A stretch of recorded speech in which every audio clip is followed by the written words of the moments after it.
We are back once again live with another Johnny Torch live broadcast. Johnny Torch Live number 96. And today we bring you Torch News Roundup number 94. 94. Always going to say that number twice ever since Star Wars. But welcome in to another edition, another live broadcast per our usual Wednesday schedule. You can contact me here in the chat room. I got the chat room open. Pretty hot today, so excuse me as that little H2O imbibing goes on. I just got back from a rather long walk because today is 7-Eleven, which of course is known as Free Slurpee Day here in America. Oh yes, that is a time-honored tradition that is observed every July 11th. By the good people at 7-Eleven. So I would highly recommend you get down there if you are indeed listening to this broadcast live, because the offer is only good till 7 p.m. on 7-Eleven. So check that out. Okay, and don't say I never did anything for you. Okay, we've got a jam-packed show for you this evening. Jam-packed. I couldn't fit any more news in here if I wanted to. That's how jam-packed it is. Really, you're going to, when this is over, you're going to write into the chat, you're going to say, Uncle Johnny, this was a jam-packed show. So let us not waste any more time and get straight to the goods. First off, let us do a little bit of housekeeping here. I always got well, not always, but I got a poll of the week question up this week. I think we might have done this one once before, but this is an engaging question to be sure. The poll of the week question we have is a DC fan cast. Now, I put 4 nominees forth for who should play Batgirl in the DCEU. Karen Gillan, who is, of course, famous from Doctor Who and Nebula in the Marvel Universe. Jane Levy. I always want to say Levi. I don't know why. It's Levi is with an I think. Levy is with a Y, right? That's like Zachary Levy, which we'll be talking about later. It's Levy. Anyway. Of course, the lovely Jane Levy. Sophie Turner, who, of course, is also already a part of the well, not the MCU, but of the Marvel Universe as Jean Grey in the Fox X-Men movies. And, of course, Emma Stone, who also had a role in a non-MCU Marvel film as Gwen Stacy. All right, so the way it is wrapping up so far with 4 days remaining and 42 votes in the poll, in last place we have Sophie Turner with 19% of the vote. In third place we have Jane Levy with 21% of the vote. In second place with 29% of the vote, Karen Gillan, who is personally my choice. I would go with Karen Gillan. And in first place, of course, Emma Stone with 31% of the vote. She is, of course, a big name, and I kind of figured she would get a lot of votes. Jane Levy is really a favorite of many, too. I'm kind of surprised she's got a respectable showing there out of 42 votes, but head on over to my Twitter page. You can take part in this poll. There is still plenty of time left if you're listening to the broadcast roughly in the next couple of days from the original air date. 4 days left. So you got a shot there at influencing the poll because it is not really a slam dunk. It's been going back and forth between Emma Stone and Karen Gillan. But as of now, Emma Stone still with a slight lead over Karen Gillan, 31-29. Okay. So with that out of the way, let us move on now. Let me see here. Okay.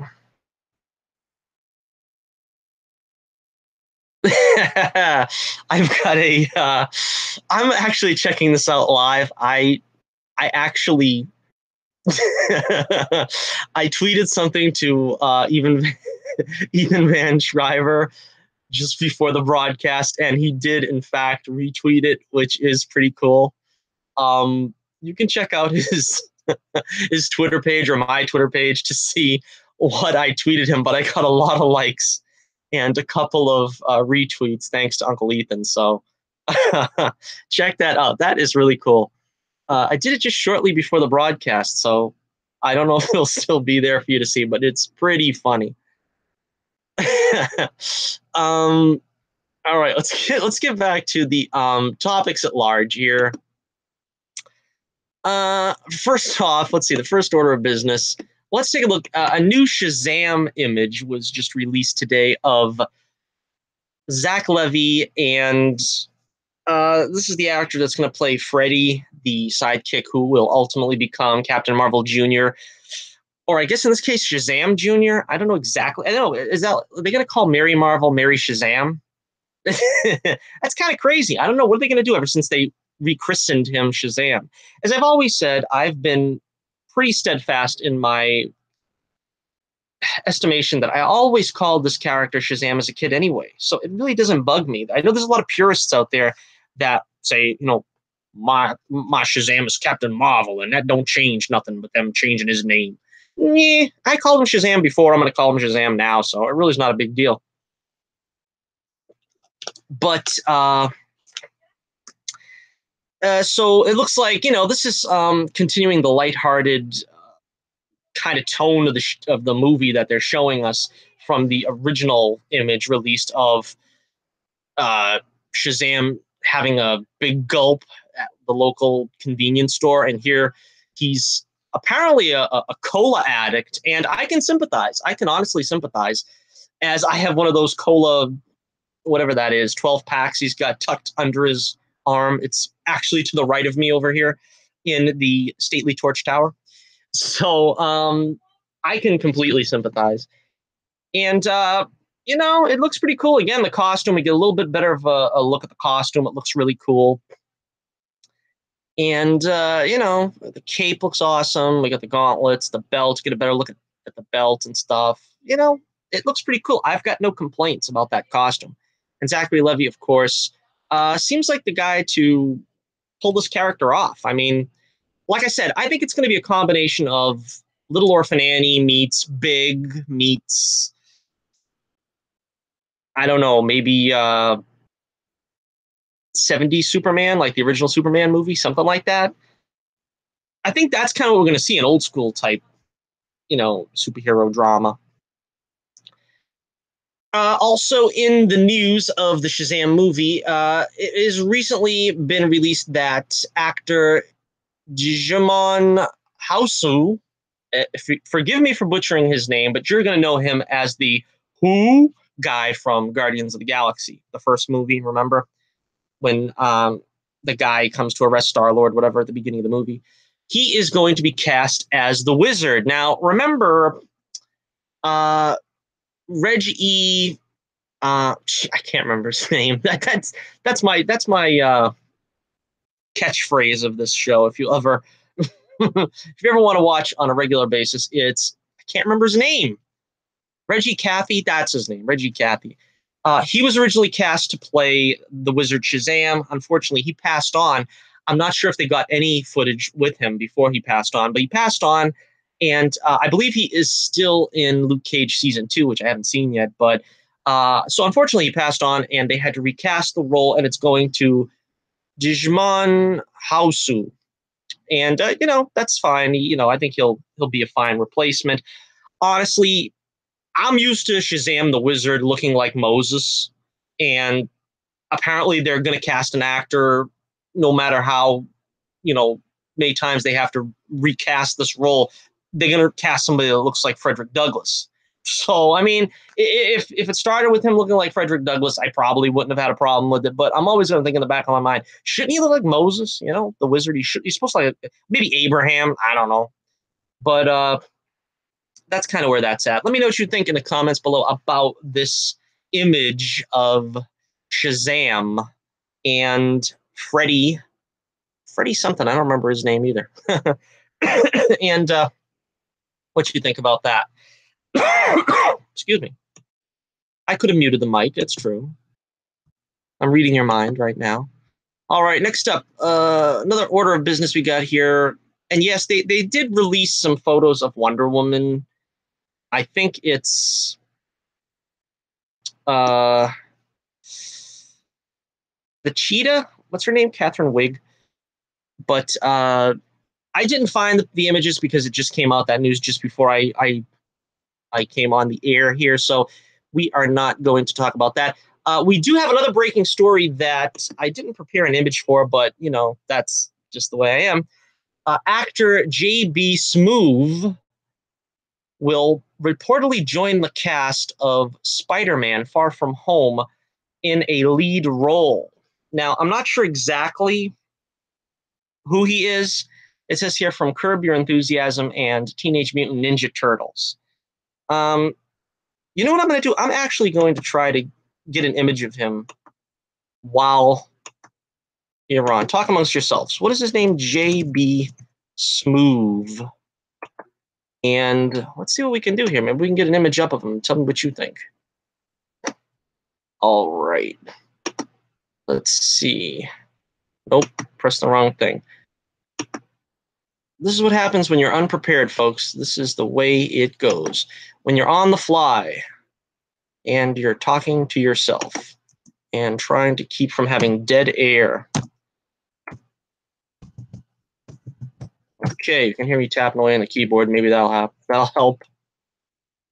Let's see. It looks like a lot of people are saying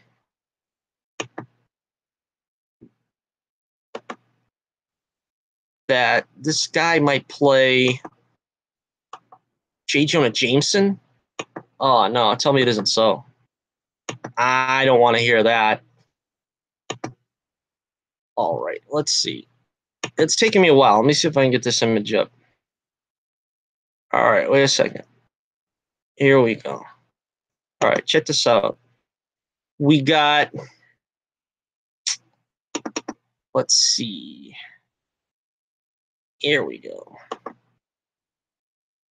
Another moment here. This is stunning professionalism in the broadcast on display. Okay. All right, here we go. It helps to be prepared. Okay, so this is who we're talking about. Let's see. Yeah, he kind of does have that Jameson look about him, but I didn't think they were going to use Jameson because, remember, Peter's in high school and he's not, you know, he doesn't have a job yet and stuff. Also, the film is called Far From Home, which I think the scuttlebutt is he's going to be in Germany for most of the film. So, you know what I mean? I don't think that he's old enough to be put on location as a journalist, as a photojournalist or something. So, I don't know. The chances of him playing Jameson don't really sound great to me. He kind of looks like Jameson. Again, with the Spider-Man route, what they're doing is they seem to be like race changing every single character in order to make up for not race changing 90% of the characters in the MCU. I mean, they changed like Ned Leeds, MJ, Flash Thompson. I think who did they race change outside of Spider-Man Homecoming? They race changed, they race changed Valkyrie, but she was a different Valkyrie. So it's one of those things where they got leeway because, well, it's not the real Valkyrie from the original comics, the Swiss Miss Valkyrie. I think Hamdall, of course, was probably the biggest noteworthy race change.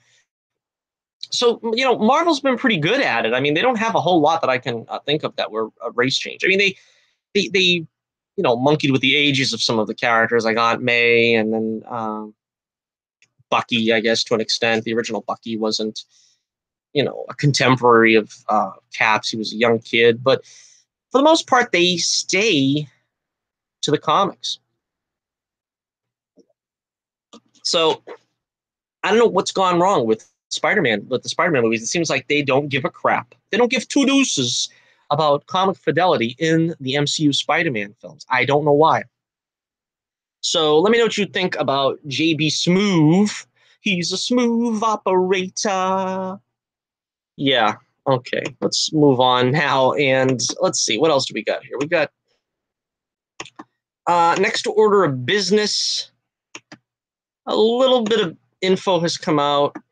Next order of business about the Indiana Jones, long-awaited Indiana Jones 5. And apparently we've got info now that Disney and Lucasfilm have moved the release date from Indiana Jones 5 to July 9th, 2021, which, as we covered last week, I think Harrison Ford will be 78 years old at the time of shooting. So what do you think about this? You think this film will ever get made? Chances are it won't. Nah, honestly, I think this film will get made. I think Harrison Ford loves the character, and he really wants to send him off in the right way. I think all parties involved. Well, I don't know. I mean, Lucas isn't involved anymore, but all parties involved are still committed to this. You know, it's not like they're being dragged kicking and screaming. Ford wants to reprise the role. Spielberg still wants to do it. So I don't see why it wouldn't get done. You know, it's just one of those things where everybody's got to get on the same page. And apparently Jonathan Kasdan, who wrote Solo and no, I think he just wrote Solo. Did he write any of Force Awakens? No, I don't think so. That was just Lawrence Kasdan. But yeah, he's working on the script for good or bad. I don't know. I mean, I personally liked Solo for the most part. I mean, you know, it's not going to rock a lot of worlds, but it was a serviceable entry. And so, hey, you know, I'll give him the benefit of the doubt, but you know, it seems like it's a highly questionable prospect putting it in his hands, to say the least. All right, so let me know what you think in the comments below about Indiana Jones 5 being released July 9th. That's like 3 full years from now. 3 full years. What the heck? What the heck? Okay, next up, this is going to be exciting because next week, probably next week, maybe the week after, I guess, is Comic-Con, and we're going to have a lot of stuff to talk about. This is sort of the calm before the storm, where we just got a couple of, you know, smaller stories here coming out. But next week, we'll probably get some of the Comic-Con stuff trickling out, and definitely by the week after that. What I usually do is a movies, trailers, all stuff like that in one video with all TV stuff, where we talk about like all the stuff coming out in the upcoming Arrowverse seasons and stuff. Because a lot of that news will break. So that'll be fun. All right, so coming up next in the next order of business here, we've got, let's see, Man of Steel 2 news. We've had some you know, quiet news on the horizon about a Superman sequel, a Man of Steel sequel, I guess I should say. I personally really want to see a Man of Steel sequel. I really want to see Henry Cavill unfettered by Zack Snyder, who has finally hit the road. Hit the road, Zack, and don't you come back no more. And apparently we have some information from the man himself, from Henry Cavill, that a Man of Steel 2 may not be far off. He was quoted as saying, "I can say this, it is highly likely we will see another Superman movie somewhere between 2019 and 2045. That doesn't kind of narrow it down very much, Henry. You know, you could give us a little... But honestly, I think he's trying to tip us off that there is, you know, something in the works for a Man of Steel 2. It'll probably be out relatively soon. I'm guessing 2020, maybe 2021. But we'll have to wait and see. We'll have to find out what's going on here. I mean, these actors are not getting any younger, and they just keep waiting around with these things. I don't understand it. I mean, you know, we just got through talking about Harrison Ford, for goodness sake, at 78 years old, playing Indy. You know, we still got these guys here that have yet to do a sequel.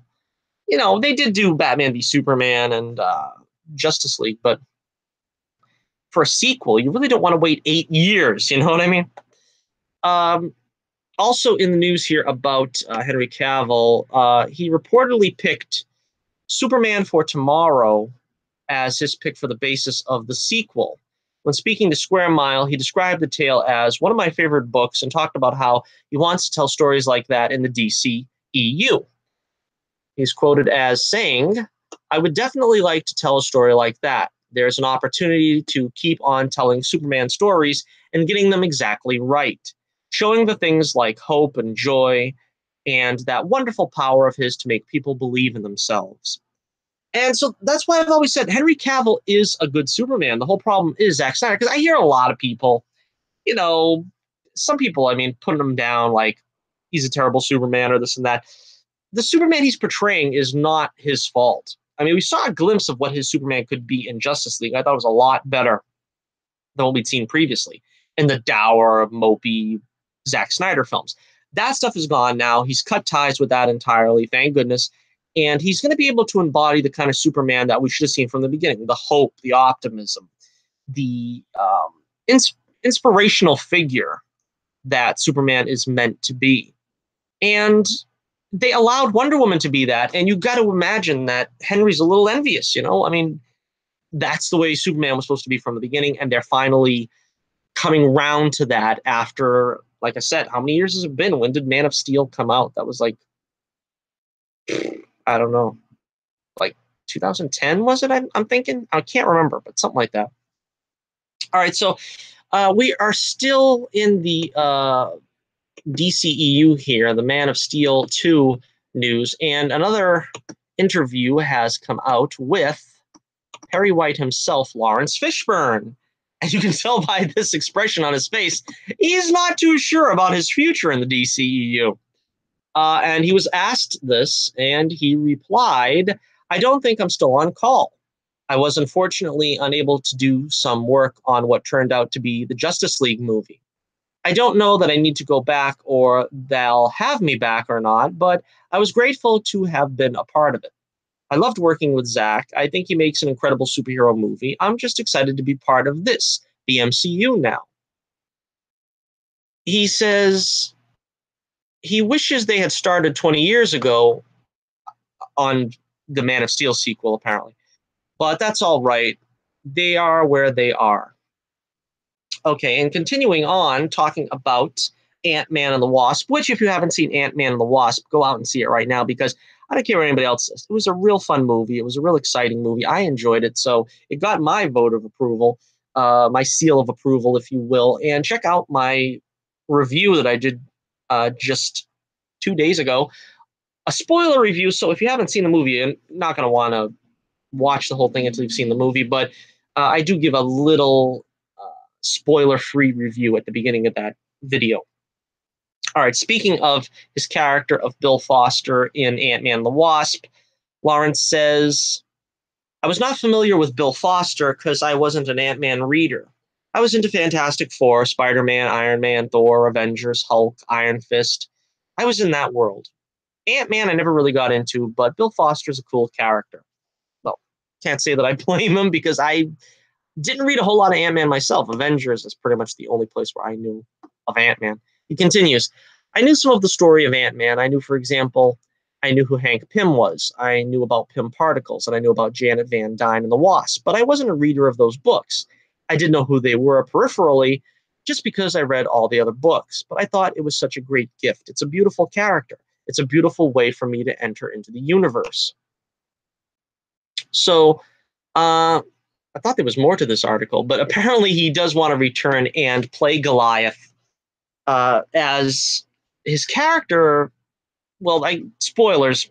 I probably ruined it already. But we'll just leave it at that. Okay, so okay. I can see I'm going to be doing some editing with this video because I wasn't prepared whatsoever. Okay, that's what you want to see. Don't you want to see a train wreck? You want to see a train wreck. You don't want to hear me have everything come off without a hitch, right? That's boring, right? You want to hear me make the slip ups and unfortunately have problems. Okay, so look at that kisser. Here is the Joker origin movie that nobody wants. But we do have some confirmation now that Joaquin Phoenix is going to play the Joker. He is going to play the Joker in this movie. That was rumored for quite a while, and it's finally been confirmed. Todd Phillips, director of The Hangover, is director, and THR reports that the project is officially a go. Now, it's being called an origin story of the Joker, and shooting is set to begin in New York this coming September. This apparently is going to be a gritty, probably R-rated film.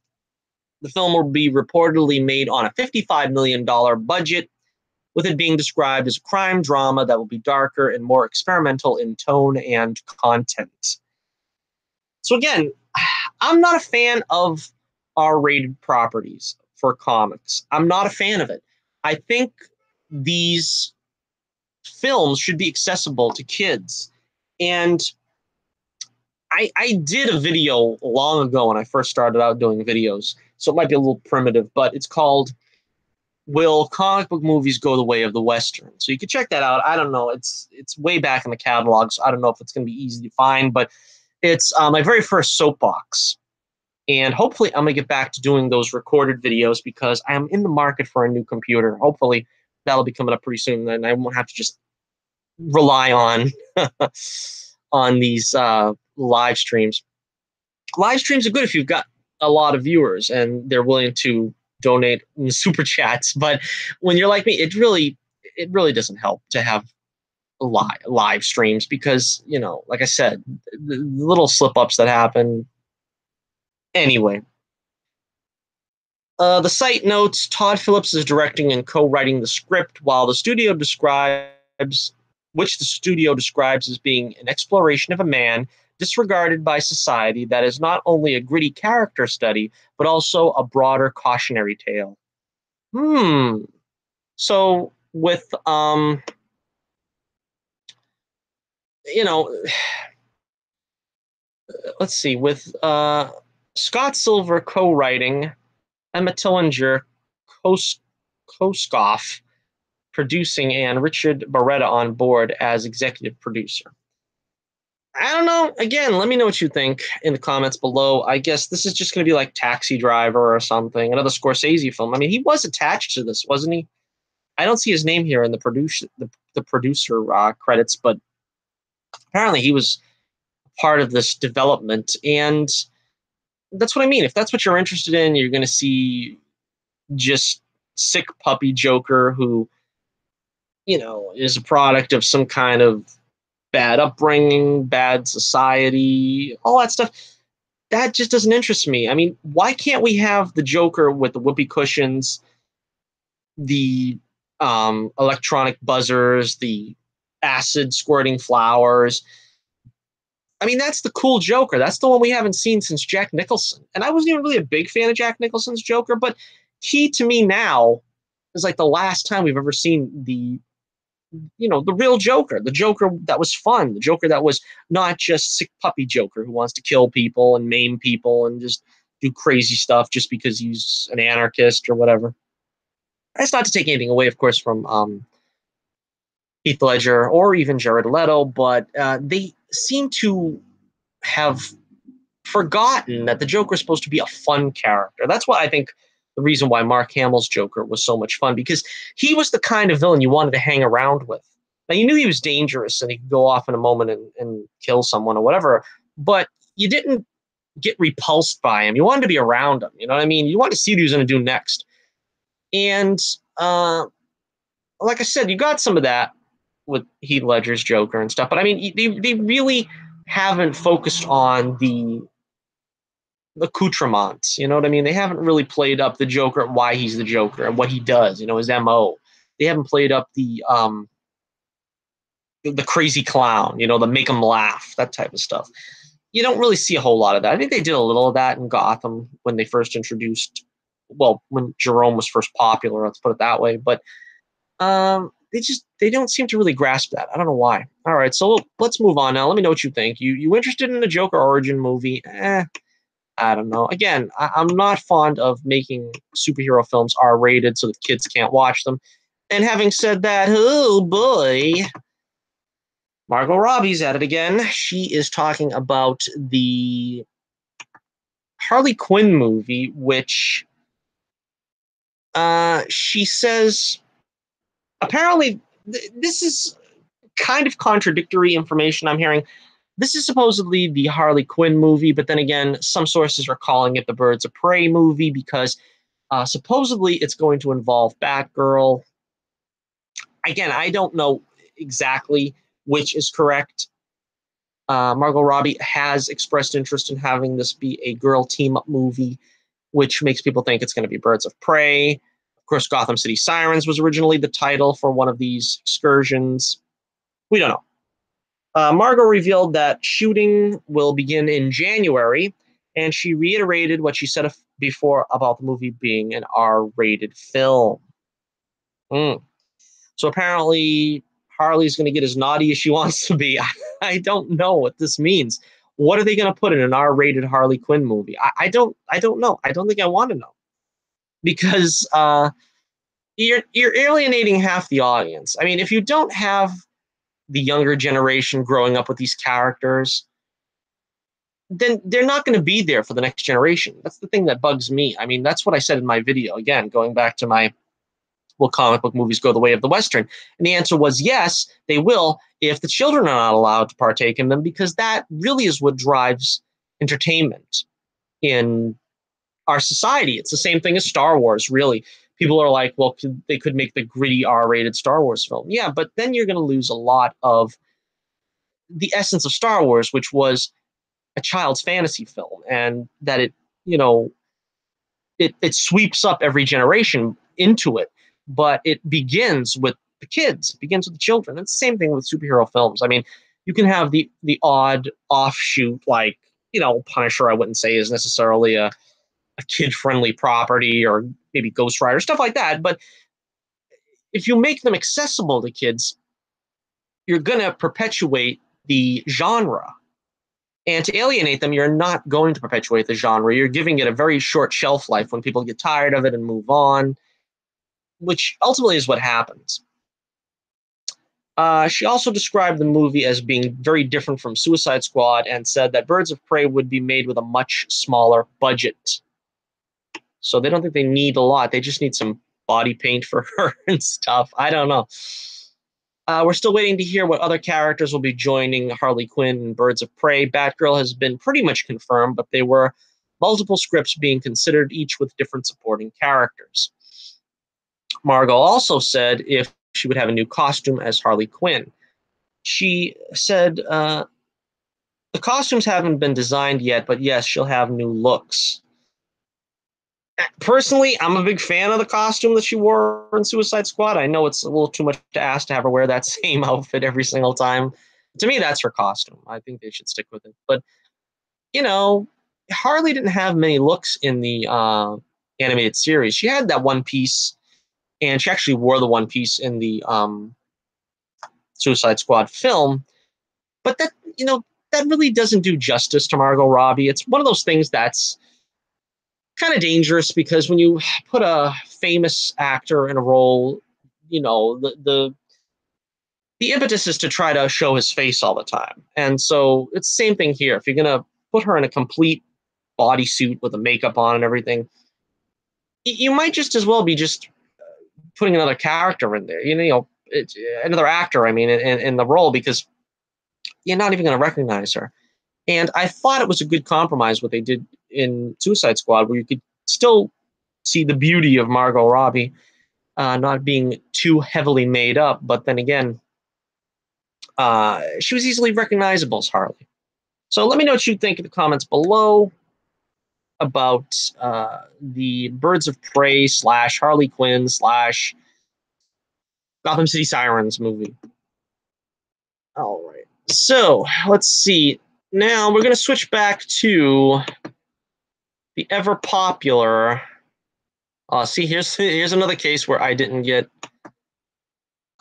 Man, what is going on today? I didn't get the image for this yet.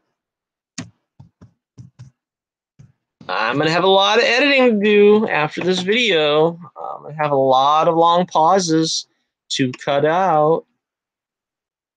I can see that's gonna be fun. Yeah. So tell me, read any good books lately? All right, let's see. Let's see. And that shouldn't be too hard to do. There you go.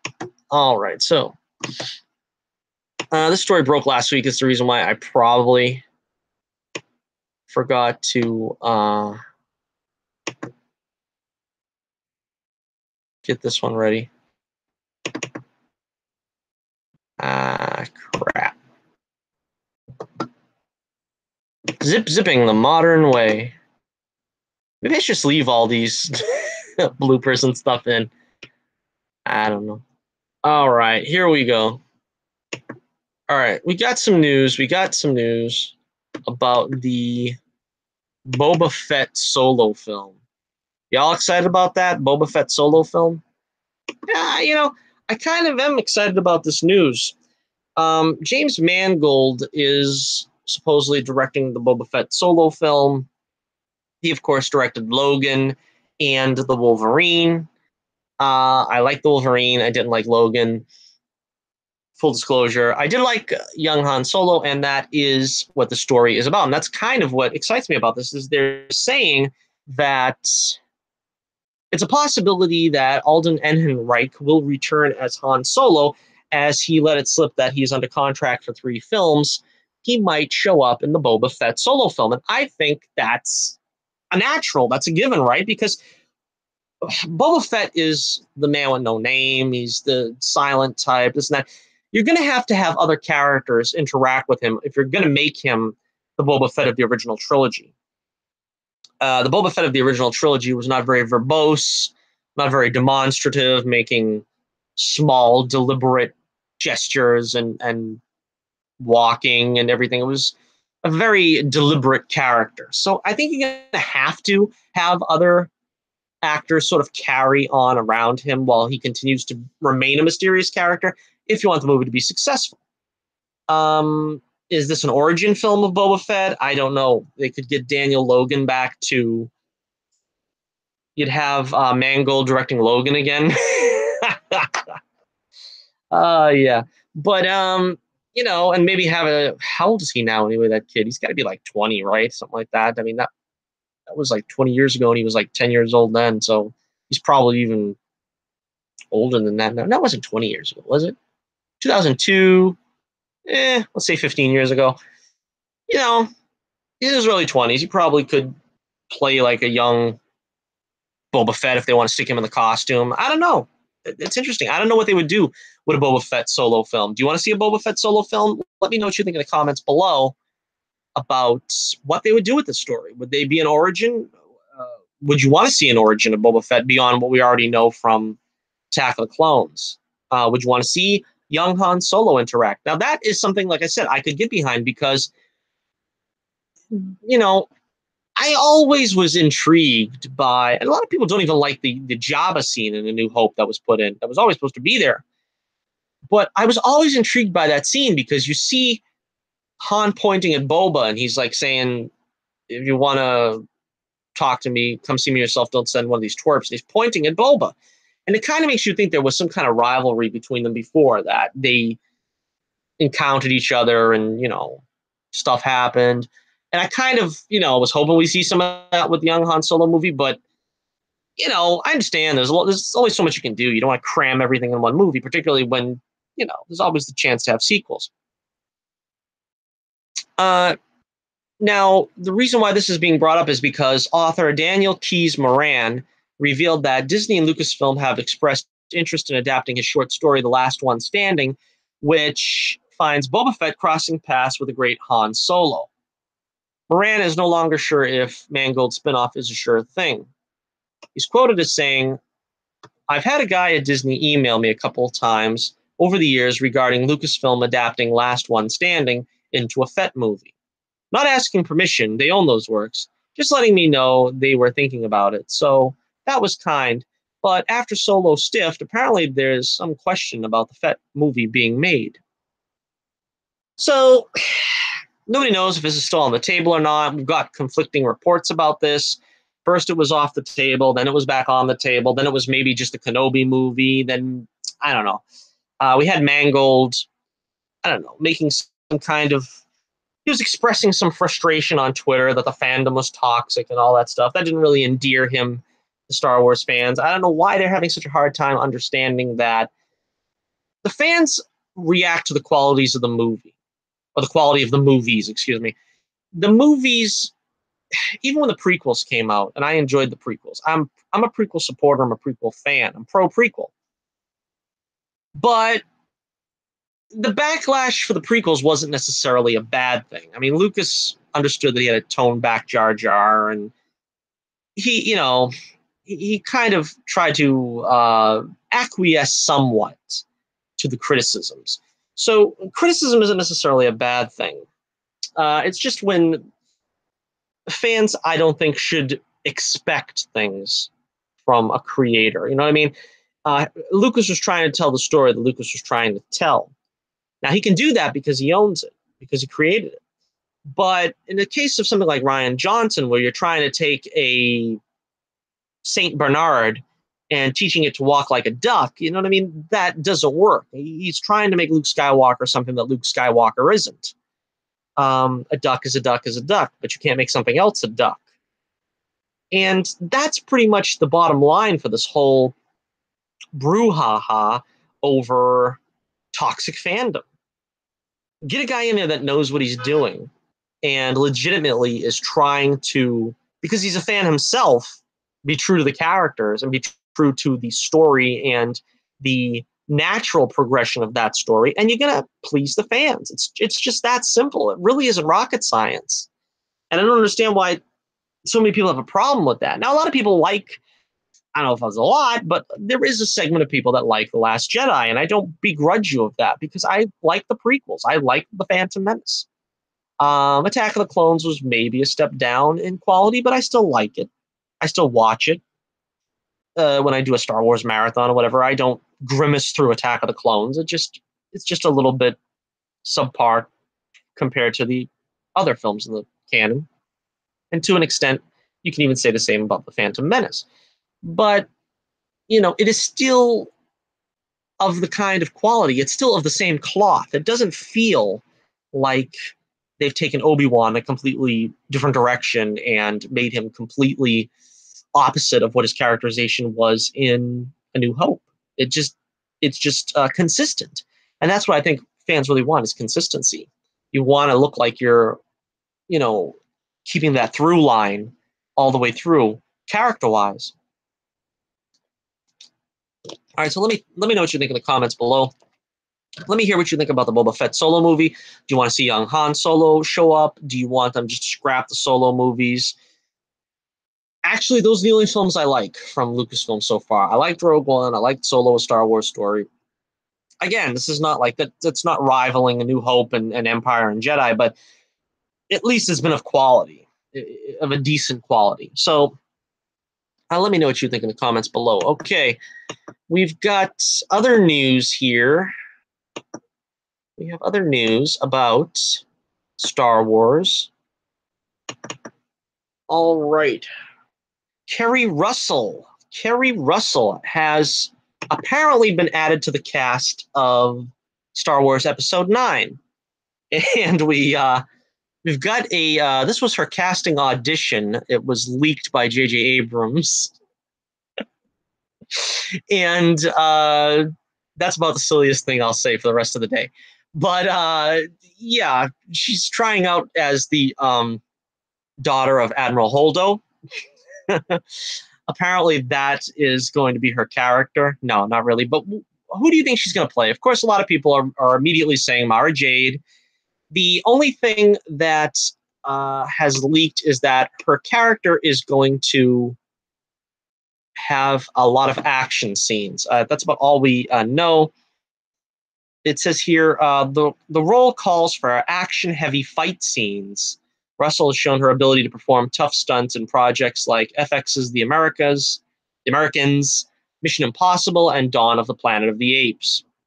Since I haven't seen any of those films, all I know her from is, she was on a TV show back in the day, right? I remember seeing her before. I know her from the voice of Wonder Woman when she did the Wonder Woman animated film, which I hate, by the way. I don't know if I mentioned that lately. I think I always mention that, but in case I didn't. But she probably would have played a good Wonder Woman, yeah, back in the day anyway. I mean, we got Gal Gadot now, so it's kind of a moot point. But yeah, let's see. Lucasfilm and Abrams met with several actresses for the role in the past 2 months and settled on Russell right before the 4th of July. Abrams will likely cast 2 more actors by the time the film begins production at the end of the month. So it's not going to be Mara Jade. It would be the most ridiculous thing now to slap Mara Jade into the movie. But then again, listen to our next story. We'll get our next story in here, and we'll talk about that in a moment. But action heavy, is she going to be a Jedi? Probably not, because, well, the whole thing about The Last Jedi, right, was that Rey is the beginning of the next, generation of Jedi, and it wouldn't surprise me if they already had her at the level of master and she taught someone that was like twice her age to be a Jedi. I don't know. I don't know where they're going with this. I'm thinking her role is probably going to be as thankless as probably Benicio del Toro's. Laura Dern's role was pretty thankless too, but at least she got to go out, pretty memorable anyway. I mean, we'll give her that. So, I don't know. I mean, I can't think of what they would actually do with this character. I mean, to be an action-heavy character, are they going to tie her into Mark Hamill's story at all? Are they going to try to tie her in as Rey's mother? Is Abrams going to sort of try to backtrack on that? It's very easy to, because you can always say that Kylo was manipulating her and, he was telling her that story about her parents were drunks or whatever that sold her. It's pretty easy to just say that he was lying or he didn't even know what he was talking about. And, he was making up stuff. I mean, you could say anything to get around that. But quite frankly, I don't know. Is this exciting? Do you think that she's going to have an exciting role? Do you think this is going to be like, I think, and probably just be some kind of thankless role that she's just going to come on, be a figurehead of something because, girl power and, Kathleen Kennedy power? Or do you think this might actually be a cool role and we're going to see her actually do something great? I don't know. Let me know what you think in the comments below. And we'll keep an eye on her, most assuredly. Okay, and our final story of the day, we really got to get to this because the man is back. And you know who I'm talking about. The man. Been waiting for him to get into these movies from the beginning. Billy D. Williams. Billy D. is back for episode 9, supposedly. This is not official, of course. Let's get to the story to hear the actual rumor. The actual rumor is Billy D. canceled an upcoming convention appearance because it was in conflict with a movie shoot. So people, of course, are putting 2 and 2 together and coming up with 9, episode 9, which is set to begin filming later this month.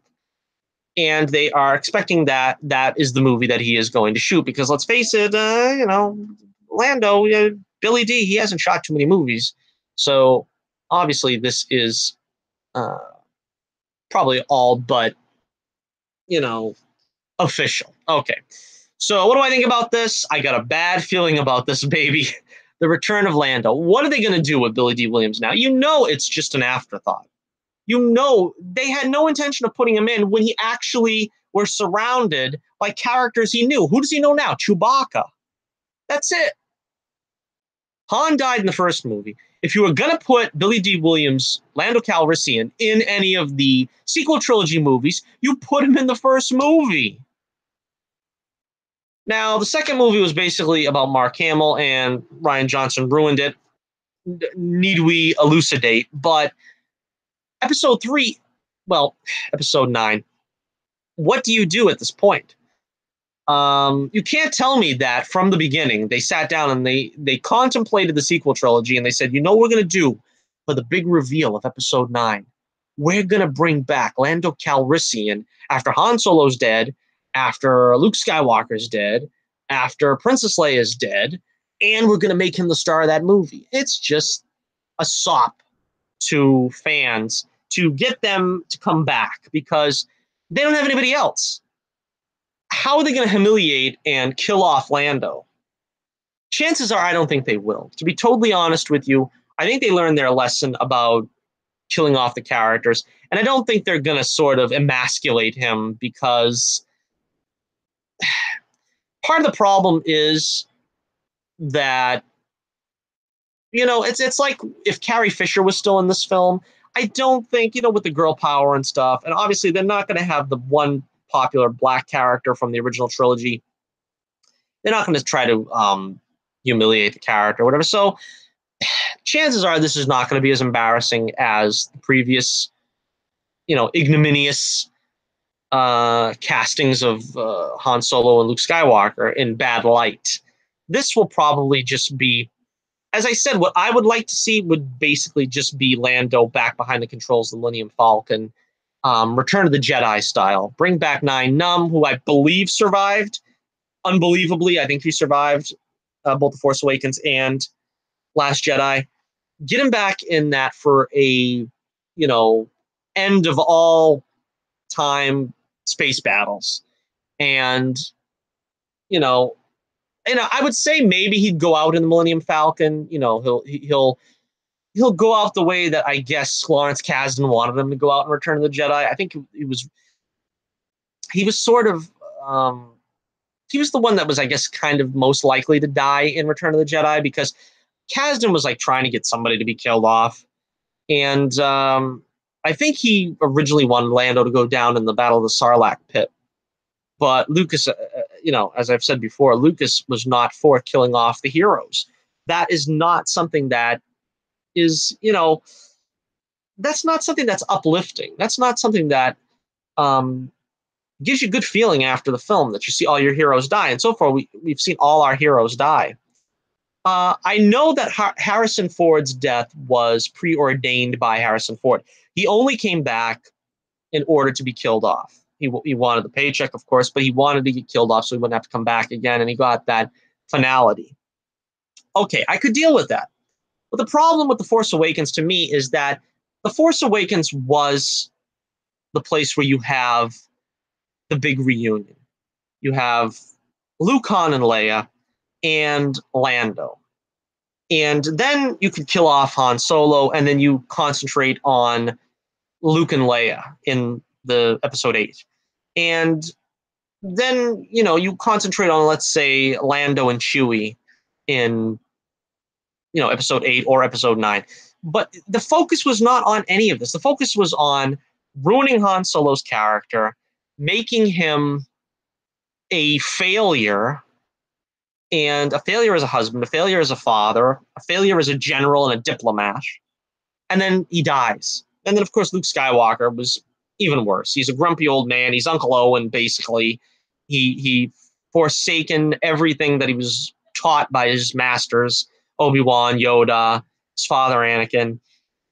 All of it went down the crap hole, and he's milking alien walruses or whatever. You know, so I don't think they're really going to go the ignominious route here. I mean, it would make me happy if I seen him behind the controls of the Falcon again. Of course, Billy D is over 80, right? And he walks with the help of a cane. He's not going to do action scenes. He's not going to go running and jumping and, you know, leading the troops in a ground assault. So, you know, probably he will be behind the controls of the Falcon again. I doubt he's going to get a huge role because, you know, lack of mobility also, but probably more so because there really isn't anyone for him to interact with beyond Chewbacca. Now, I mean, you know, I imagine they're going to tout him as the hero of the rebellion like they did with Han Solo. You know, oh, General Calrissian, and you did the Battle of Tanab and all this, and the destruction of the Death Star too. But I don't really know what are you going to have him interact with? I mean, I guess common sense would say Poe, because he's a fighter pilot. I was always of the, you know, it's not popular, but I was always in the camp that said, put him as the father of Finn. A lot of people don't want to do that because you say, well, that makes the universe too small. You've got two main black characters and they have to be related. But when you think of it, that was the interesting hook that they actually gave Finn in the beginning of The Force Awakens, was that he was taken as a child, but he didn't reason like a stormtrooper. He wasn't programmed, or it didn't take quite as well as the other First Order, you know, inductees or whatever. They were raised as children to be in the First Order. And that would be something where you could actually do the long lost son story.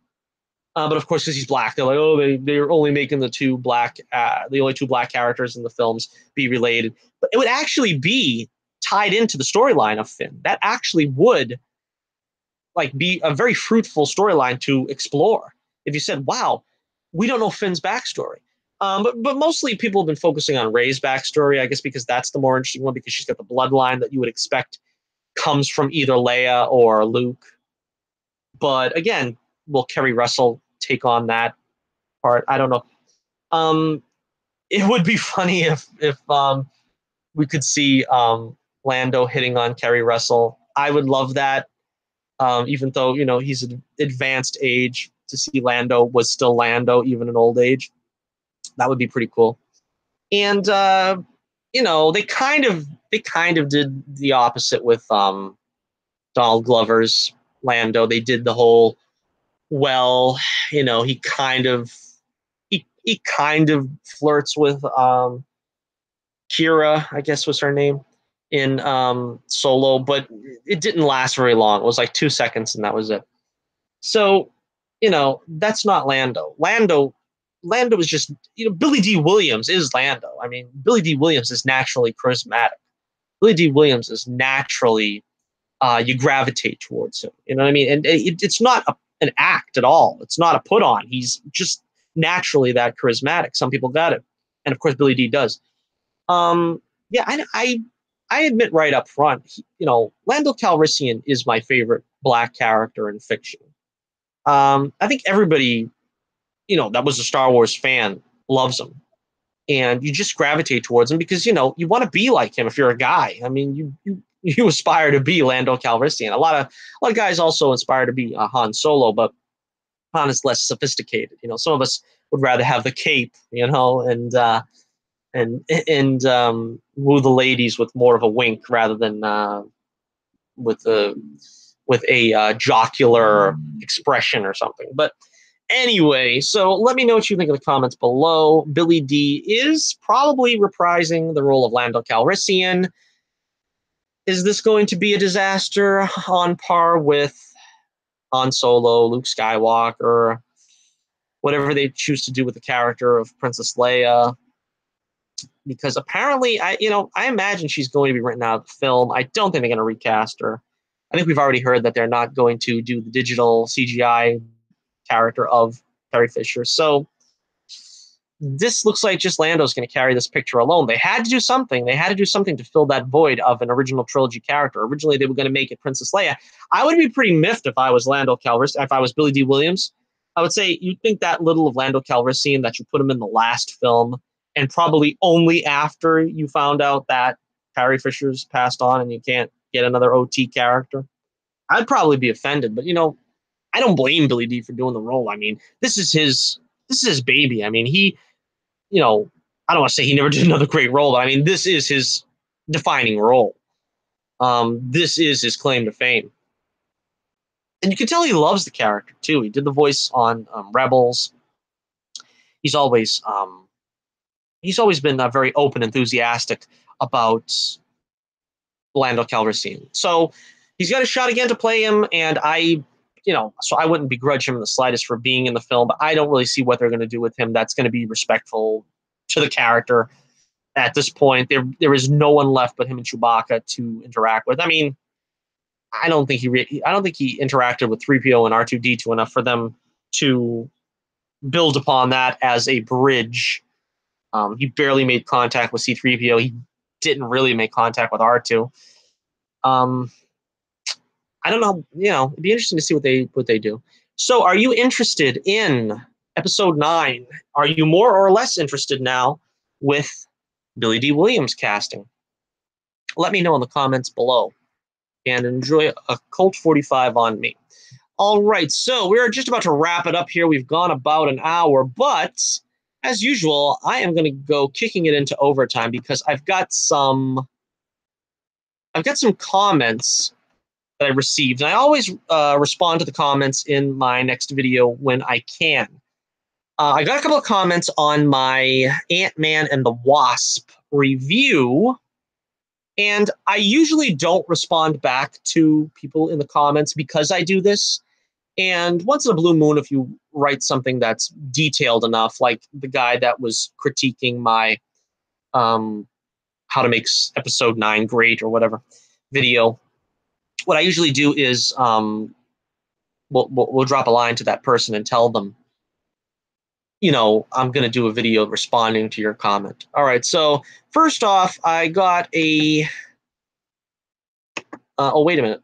Before I actually get to the comments, again, we got to do this right. We got the mailbag. All right, so mailbag, segment called mailbag. And in the mailbag, we have a guy named Three Blind Chickens. I'm not sure exactly if that means there's 3 people using this account or 1. He starts off by saying simply, bad review. Now, naturally, I took offense to this, and I wrote back to him and said, are you deaf as well as blind? And then he wrote, how is SJW a bad thing? To which I wrote back, is this a trick question? To which he wrote back, no.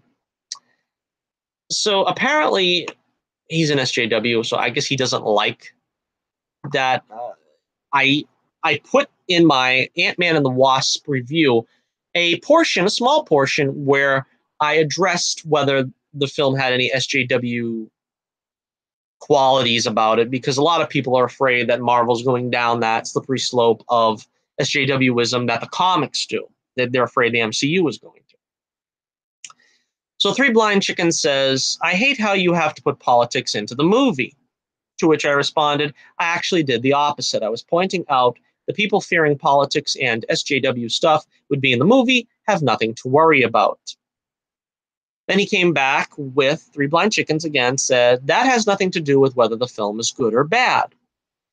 To which I responded, too much SJW stuff routinely ruins movies for many people. One of the many things that turned people off to The Last Jedi was some of the SJW stuff they infused in it. And he hasn't responded, so I guess he's satisfied with that, maybe. I don't know. But apparently he's a friend of the SJWs, and more power to him. I don't try to politicize my videos necessarily. I just point out that, you know, we are living in a very toxic climate where people start, you know, either badgering a movie because of lack of diversity or lack of female empowerment or this, that, or it's the opposite. We'll get the fans who are fed up with the forced diversity and the forced female empowerment and the this and the that and the other thing. I think the Ant-Man and the Wasp was pretty much devoid of that. I don't think they had any serious SJW moments that beat you over the head. And that's all I communicated in that video, so I don't know what Three Blind Chickens saw, but then again, he's blind, so maybe, I don't know. All right, and next up we have one of our oldest friends to the channel, the one and only Bamboo, Bamboo, Bamboo. Yes, he has returned. And I knew he'd return because he always tunes into my MCU movie reviews. So great to hear from you again, Bamboo, Bamboo, Bamboo. He says, really thought it was a lot of fun talking about Ant-Man and the Wasp. I also liked how everyone made it to the end okay, including Hank and even the Ghost. I think the reason why Hank and Hope were upset with Scott was not just that he took the suit without Hank's approval, but apparently simply using the tech that way on foreign soil was a no-no according to the Sokovia Accords, which got Hank into more trouble that he didn't want. But in Scott's defense, if Captain America asks you for help, how the heck do you say no? And yeah, I gave him the thumbs up. That's a great point, and I agree entirely. I pretty much said so. I pretty much said as much, I think, in the video that I think that Hank likes his anonymity.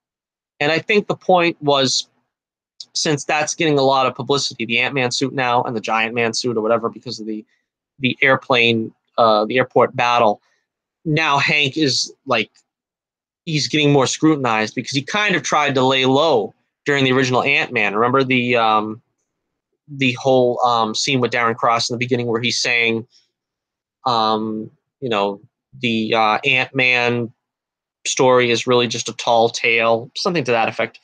So it's basically he's been keeping it under wraps, this whole thing, and now it's got his name all over it. So now he's like being scrutinized by the government.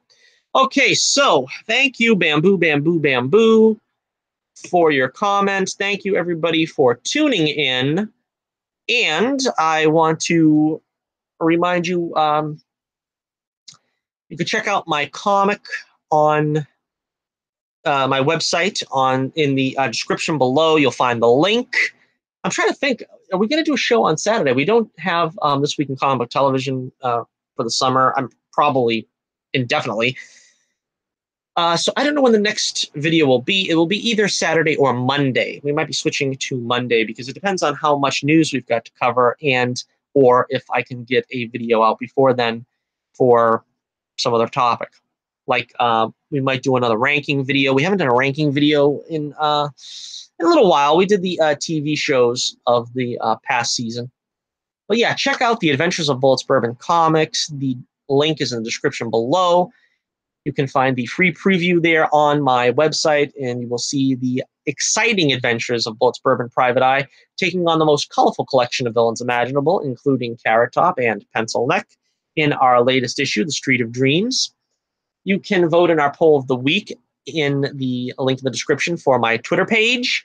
You can also check out some of my many other videos. I'm sure you'll find them to the right of this video, perhaps. If not, check out my page, and you'll see the most popular videos. You'll see some of my scripted videos there, which I haven't done in quite a while, but they're still very popular. My horror movies reviews has been pretty popular. Some of the other videos I've done with superheroes, as well as soapboxes, as well as other ranking videos, you can check out right there. And so, hit that like button, smash that subscribe button if you haven't already. Make sure you let the world know that you listen to Johnny Torch Live. Share this video wherever you can, and I will be eternally grateful. Until next we meet, this is Johnny Torch reminding you once again, keep the flame burning brightly, and I'll be with you again real soon.